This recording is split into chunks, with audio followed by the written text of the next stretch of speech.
Hi friends, நாங்கள் இன்றைக்கி Deepavali செலிப்ரேஷன்ஸ்க்காக Brookefields malls தாங்க வந்திருக்கிறோம். ப்ரூக்ஃபீல்ட்ஸ் மாலில் தீபாவளி செலிப்ரேஷன் சூப்பராக பண்ணியிருந்தாங்க. எல்லாமே அந்த டெக்கரேஷன்லாம் சூப்பராக பண்ணி வச்சுருந்தாங்க. கடைகளுக்கும் அந்த ஃபுல் மாலுக்குமே டெக்கரேட் செம்மையாக இருந்துச்சு பார்க்குறதுக்கு.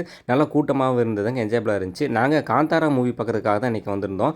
தேட்டரில் அந்த காந்தாரா மூவிக்காக ஒரு ஆர்ச் மாதிரி செட் பண்ணி வச்சுருந்தாங்க. பார்க்குறதுக்கு ரொம்ப சூப்பராக இருந்துச்சு. இது ஒரு ஃபோட்டோ பாயிண்ட் மாதிரி இருந்துச்சு. இந்த காந்தாரா மூவிக்கு மட்டும் இல்லை, பைசன் மூவிக்குமே அவங்க ரெடி பண்ணி வச்சுருந்தாங்க. இதுவுமே பார்க்குறதுக்கு ஒரு ஒரிஜினல் பைசன் மாதிரியே இருந்துச்சு. பார்க்குறதுக்கு நல்லா இருந்துச்சு. சரி, நாங்கள் இந்த படம் அக்டோபர் 2 ரிலீஸ் ஆயிடுச்சு. ரிலீஸ் ஆனது வந்து பார்க்கணும்னு சொல்லிட்டே இருந்தாங்க. அதுக்கு இன்றைக்கி தான் எங்களுக்கு வாய்ப்பு கிடச்சிது. படம் ரிலீஸ் ஆகி கிட்டத்தட்ட ஒரு 19 நாள் ஆயிடுச்சுங்க. ஆனால் செம்ம கூட்டங்க அந்த படத்துக்கு. ஹவுஸ்ஃபுல் காட்சிங்க. படம் வேறு லெவலுங்க. மேக்கிங்லாம் செம்மையாக இருந்துச்சு. படம் சூப்பராக இருந்துச்சுன்னே சொல்லலாம். ஃபேமிலியாக உட்காந்து பார்க்குறதுக்கான செம்மையான படங்க. தியேட்ரிக்கல் எக்ஸ்பீரியன்ஸ் கண்டிப்பாக கொடுக்கும் இந்த படம். படம் முடிஞ்சு டைட்டில் கார்டு போடும்போது கூட படத்தை விட்டு நம்மளால் வெளியே வர முடியலங்க. ஏன்னா அவ்வளோ சூப்பராக இருந்துச்சு.